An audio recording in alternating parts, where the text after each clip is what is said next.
Let's talk about peach tree seedlings. Stay tuned.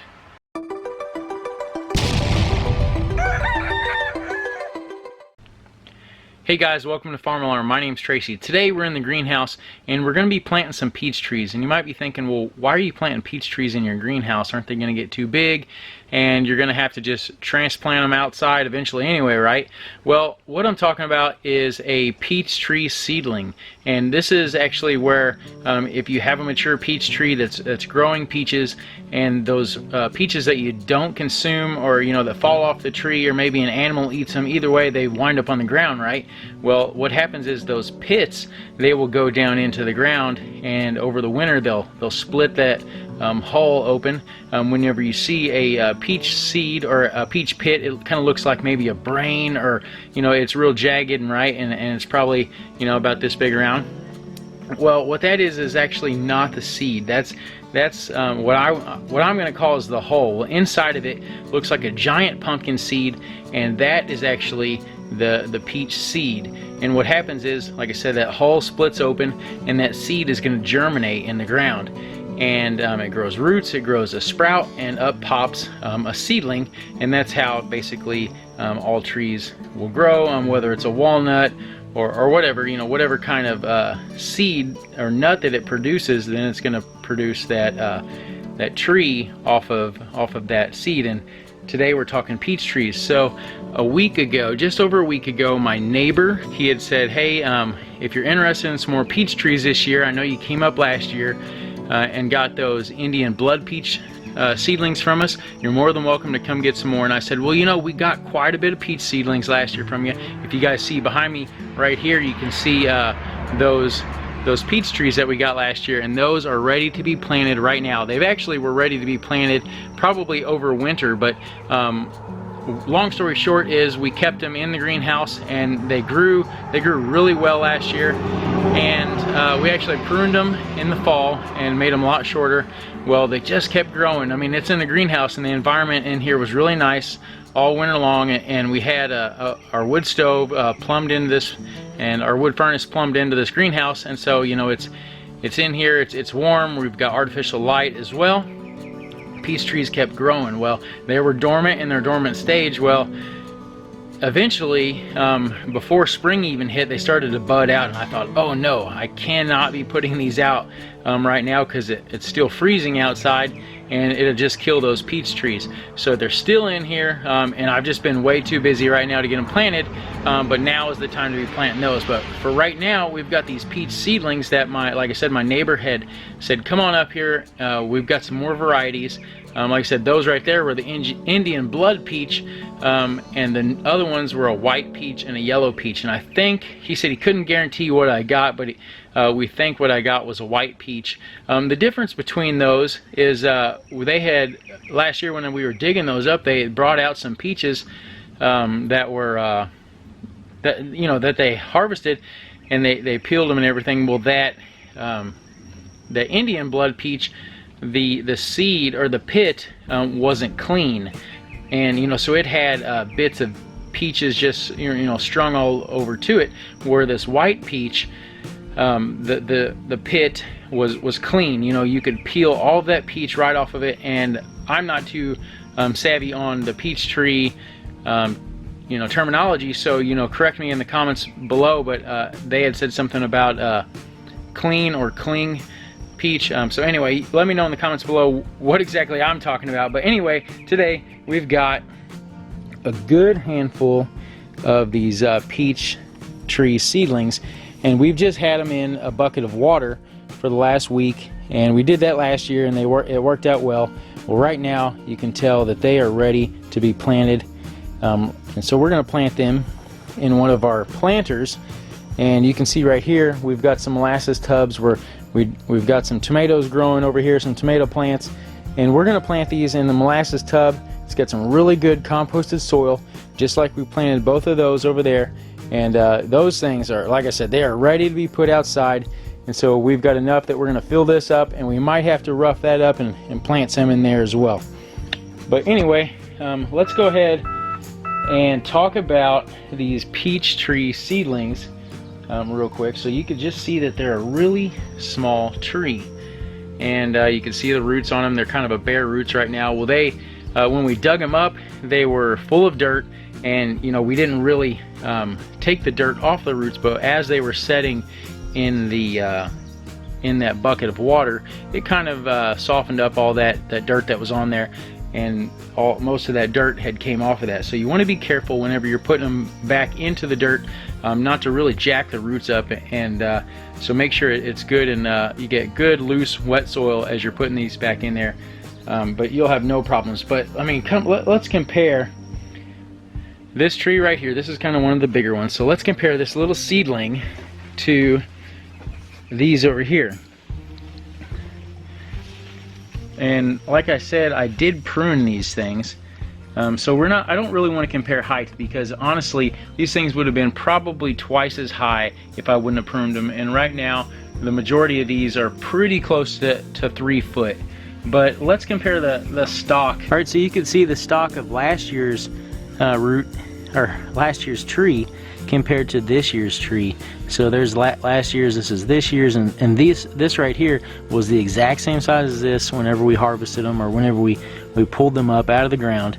And it was about the same time. It was probably early June, and here we are 1 year later.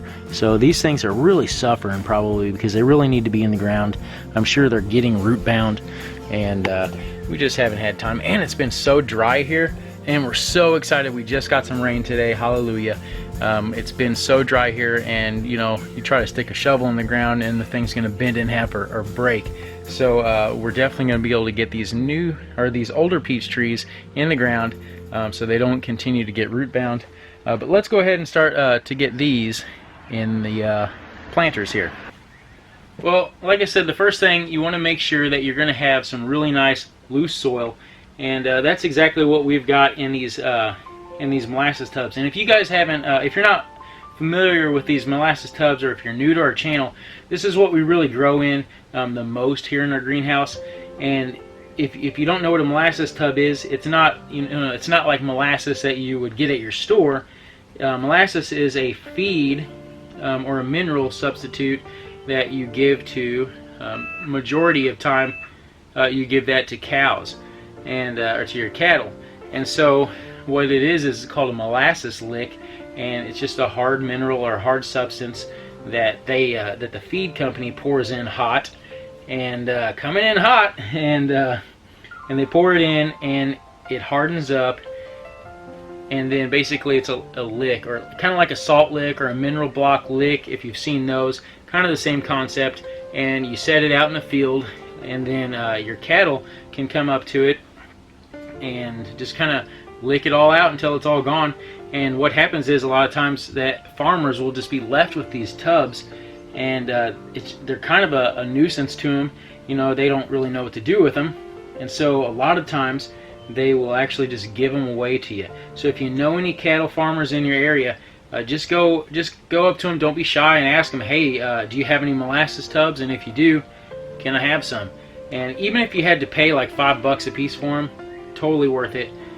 They work great for growing all sorts of stuff in. I have friends that grow in them. A friend of mine named Cody that lives up the road, he has his entire garden along one side, and he's growing all of his tomato plants in. And I think that's an excellent idea. And instead of a raised bed, you have your container already, and you do not have to buy the lumber for that. So it works out pretty good. You know, dig your hole. If your soil's loose enough, just use your hands, because nothing like getting your hands dirty. And you know, be sure you get that hole big enough where you're not gonna get those roots bound up. And see, this here, the root that's coming out the bottom, that's called the tap root. And so you want to make your hole, if it's got a good tap root started, you want to go ahead and make that hole deep enough, and just kind of crumble that soil back in on it, and just kind of lightly pack that back around it. Now, we've been watering these tubs every day, even though we don't have anything growing in some of them. We still keep them watered. That way your soil does not harden up on you. So there's a little tip for you.